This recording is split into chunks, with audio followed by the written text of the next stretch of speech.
Okay, that should do it.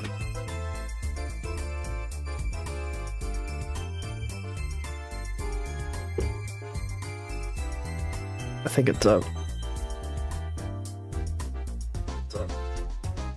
Okay, perfect. Give me one moment to make sure everything's working.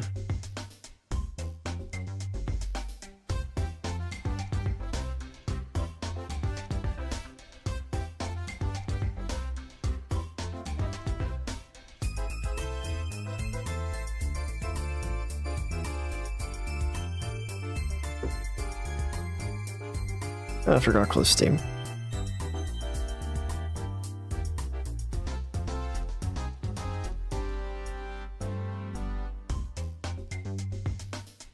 Oh yeah, and by the way, I'm running this on Google Slides because this is a raggedy thing. Hello. There we go. Okay, yeah, I'm not gonna lie, I spent like a solid minute and a half trying to figure out why it wasn't launched on YouTube, but it's because there's another button that says go live in addition to the stream button, which makes no fucking sense, but you know, we'll roll with it. Anywho, you're totally alright. It's very raggedy, this. So, trying to remember how many of these are words I have to go through. I think it's 16, 15, somewhere in that range. Anywho, this is the Super Sluggers Season 1 Awards, which I don't know why why is that still there? There we go. But yeah,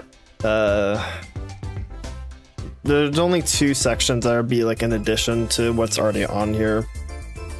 But besides that, it's just covering the awards with some flair. But other than that, we'll go ahead and get started.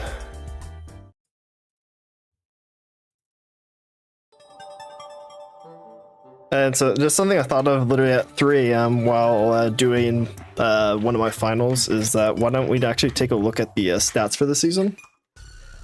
So we'll go ahead and start up with, yeah, the collective batting stats. So we had a total of 3,319 at-bats, 586 runs, 1,491 hits, 1,192 singles, 143 doubles, 29 triples. I'm not gonna lie, I thought that was a little higher. 127 home runs, most of which were from the Wilds, 4 walks, which is more than I thought we were gonna get at all. 36 strikeouts and 4 stolen bases, most of which I think came from, I think it was actually the no, it was the Gooners. Then for field stats, we had almost 2,000 putouts, 1,001 assists, 644 double plays, and 24 triple plays. So almost as many triples as we had triple plays, ironically. And then for the collective averages for the league, we had an OPS to overall of 1.07, which is honestly not that bad. However, we see where the Nokis and Me's really cut into it with a collective average of 0.45 for getting on base, which is pretty bad because I think Blue Nokis is at 0.43, somewhere in that range. I'd have to double check it.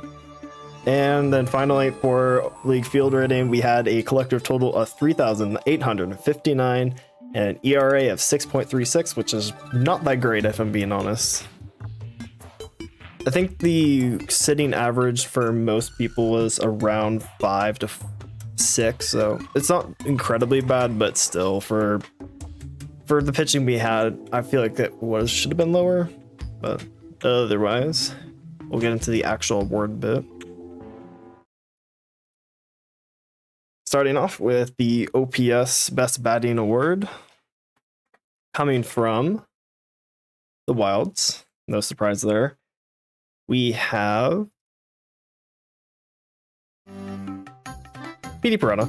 I don't think a single person's surprised on that. I think he saw, oh wait, I literally have the stat here, I don't know why I'm thinking. He had an OPS of 2.33, the highest by far in the league. I don't think there was a single person who was relatively close.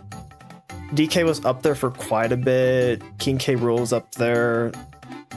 Bowser started to get there. Unfortunately, there's not enough games left in the season that he was able to get up there, but still, I don't think it would have made much of a difference. Consistent batting. Not really much else to say there, so you're about to get jump scared. Here's your award, which, yeah, I signed every single one of these for some reason, so there you are. Cool. Best batter, average, coming from the Fireballs. Yet again, I don't think this will be much of a surprise for anybody. We have Blue Toad. He had a finishing average of 0.76, which yet again is the high, by far the highest for games considered. If we weren't considering games in the factor, Dry Bones, Dark Bones were pretty high. Dixie Kong was getting up there. Another play I can't remember, but primarily those three were fairly close. However, games played did come into effect there, but still, even then, he was still the highest. So even if that was put into effect, it would have not made much of a difference. So, congratulations to the Fireballs. Here's your award. It's very creative, I know. All right. And just disclaimer, the all the season awards are put at the end because why not? And for best fielder, coming from the Gooners, I'm so sorry, the logos look so shit on here because I was not able to refine them to look any better. We have Boomerang Bro. This was a toss-up the entire season. It's jumping between PD Piranha and Boomerang Bro. The Bows had a couple players get very close near the end of the season. However, it was still a long shot between these two. Very impressive performance by both the players. Boomerang Bro, I would say, was the most well-rounded bro. I'd have to relook at the current draft board for him, but I think he is the most well-rounded bro of all of them. He ended with a fielding rating of 165. So, congratulations. And here's your award. Very raggedy. Oh, I tossed that way too far.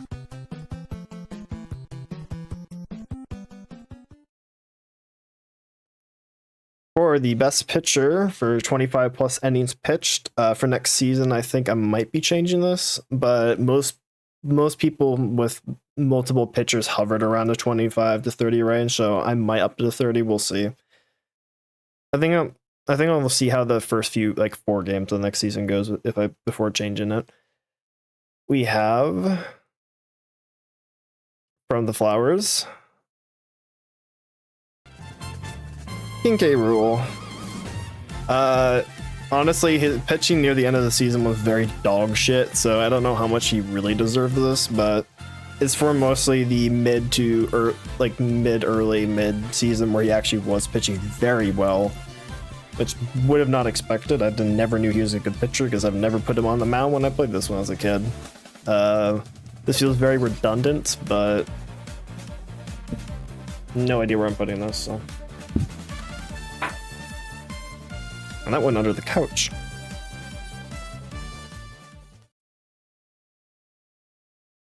Ah. Oh yeah, he had an ERA of 2.9. Forgot about that. Best captain. I'm on my right page. Yes. Coming from the Wilds, we have, of course, Donkey Kong. Once again, not much of a surprise here. Fantastic batting, fantastic pitching across the board. Good fielding when he was put on the field. Honestly, I was honestly a lot closer between him and Waluigi, which was very unexpected. Because when I took a look at him, it was, I think, Bowser Jr. and Waluigi were the runner-ups. But Donkey Kong just had too much consistent performance across the board for the other two to be considered. But still, very surprising. We're very well done, though.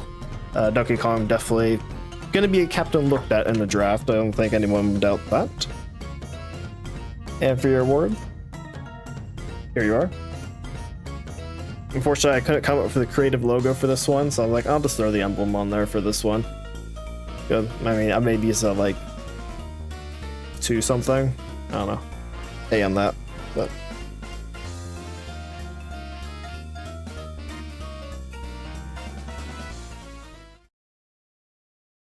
Finally, next, the Tower Award. I think most people know who's getting this, but we'll see what people think.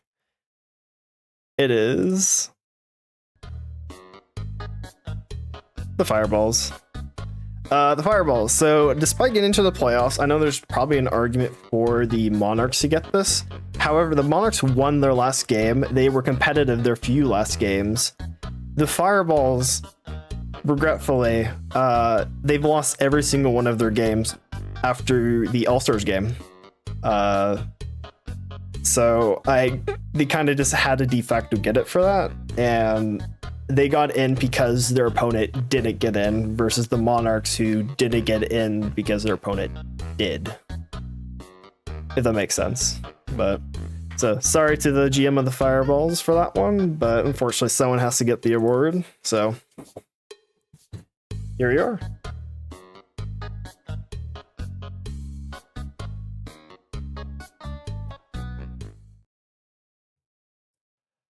For most player MVPs, once again, from the Wilds, we have Donkey Kong. This is a little more easier to say because it's just whoever got the most of one stat. Still though, that showed how well he performed earlier in the season. Later in the season, of course, he had a couple of injuries which stunted his performance, but still, most consistent player, most consistent captain, beyond PD Piranha, of course. It shows off. The game recognized it, despite its stats being raggedy as hell, because good lord, it does not know how to calculate fielding for shit. Not much else to be said there, honestly. Great job. Yet again, another award for Donkey Kong in the Wilds. And there you are.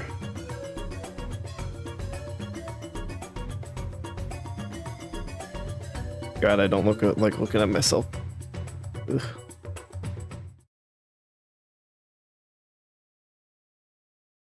Oh yeah, I have 4 MVPs. I forgot I put a stat there. I thought there wasn't. Now for the worst trade, and you'll see why I had to make the background black. Once again, I think most people know what's coming here. We have the Fireballs, who traded with the Wilds. The trade being Baby DK for Blue Noki and Dixie Kong. Let's just recap this. Baby DK has gone on to be one of the best players and single-handedly has upped his draft stock by a substantial amount for how well he's performed at bat and on the field. Blue Noki has done absolutely nothing. Dixie Kong proceeded to get immediately retraded to the Wilds, who then performed very well. So the net profit that Fireballs got was absolutely nothing. Of course, there's the Luigi for Funky and who was Funky and Yellow Pianta that happened during the draft. However, that actually ended up working out for both players more so than this crap did. So once again, sorry Fireballs, but hey, at least you got the average. You got the batting average award, so one positive one.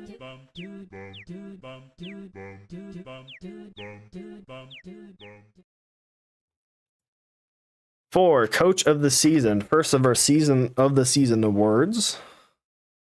And this will be an exciting one, because, well, hopefully, we'll see. Coming from the Wilds. The one and only Jim, the batting coach. Of course, this can be easily seen reflected in the stats of the Wilds across the board. PD obviously benefiting immensely, despite Jim's rather, we'll say, upbeat, a little out there personality.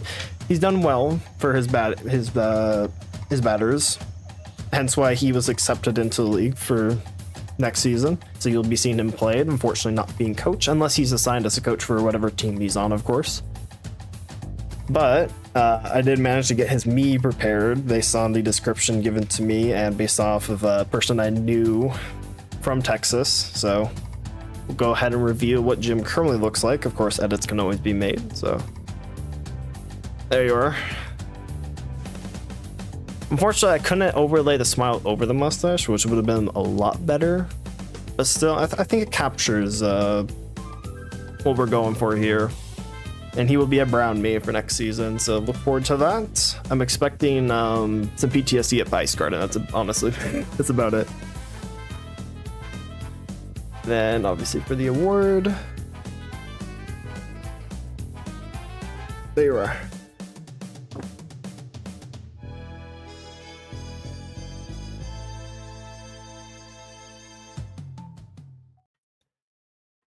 Now for the comeback team of the season.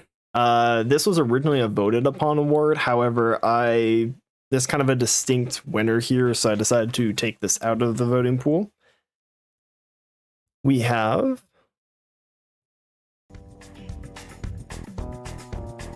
the Monsters. Oh boy. They started out the season rough. They continued through the season rough. It wasn't only until the last half of after the All-Stars game that they started to win games, and it was because they had assistance from both the Wilds and the Flowers GMs in adjusting their team. But still, they came back. They got into the playoffs despite being quite the underdog in their conference. They were definitely ranked below the Monarchs, the Wilds, the Flowers in their own conference, and yet they got into the playoffs. They did very well their last few games. Yeah, not much else to be said there. So, there you are. There we go.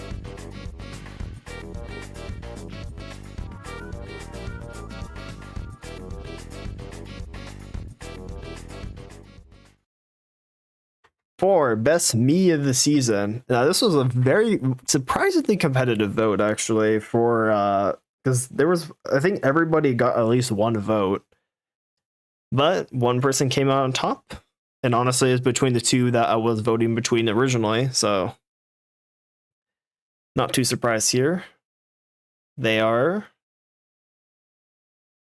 coming from the Bows. We have Ghosty. Fantastic fielding. Batting, not as good as you'd want, but still, their fielding hard carried their team. Amazing first baseman. They did the job when they needed to. They were definitely one of the more favored me's the entire season. I think they were honestly definitely by far the most talked about me's across the season, besides Joe Biden himself. Unfortunately, Joe Biden just did not have the stats to show for this, and so I think that's why he wasn't voted in. But still, a lot to be proud of. Good job, Bows. And so, here's your award. Ooh, there we go.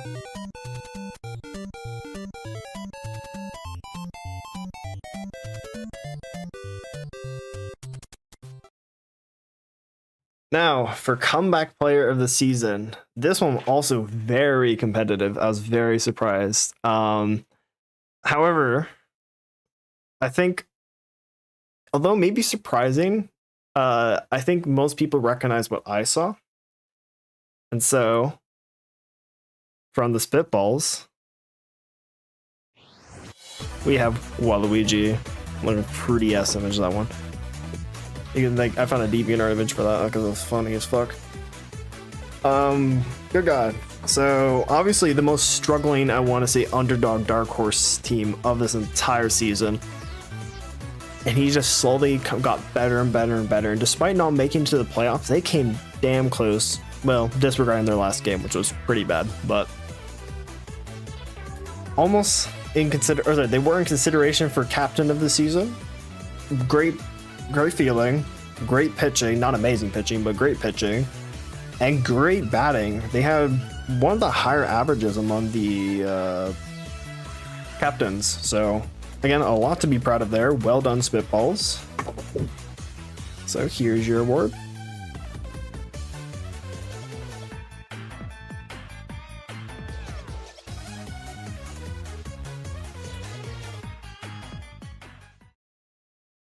Now we have Game of the Season, our second to last award.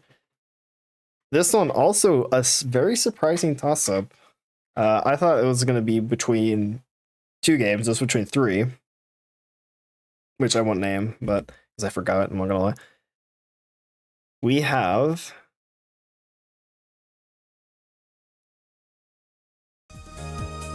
Oh, sorry, I forgot I put this as the music. Have some PTSD.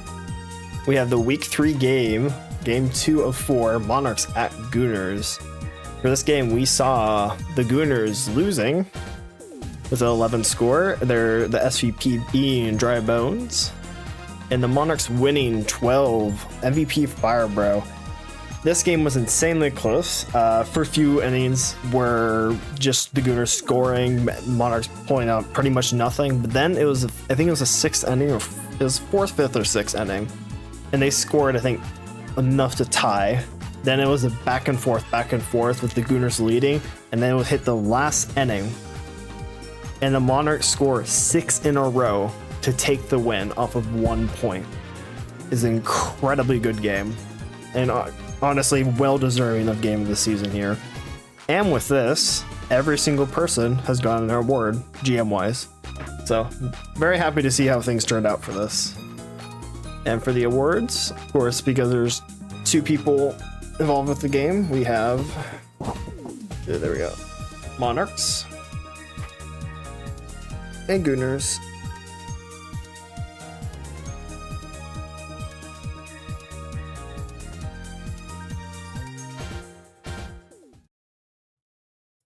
Finally, we have MVP of the season.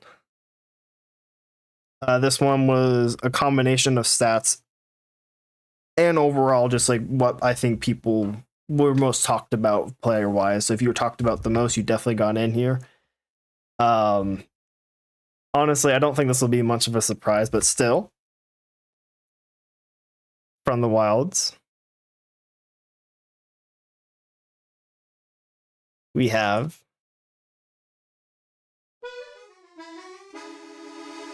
PD Piranha. Just to recap what I said earlier at the very beginning of this, which is actually why I made sure OPS was first, because I wanted to begin and end with this. Amazing batting, amazing pitching, easily the most talked about player and of the entire league, the entire season. Well anticipated to go first in the draft or retain, depending on what the GM of the Wilds decides to go with. Good God, he was a good player.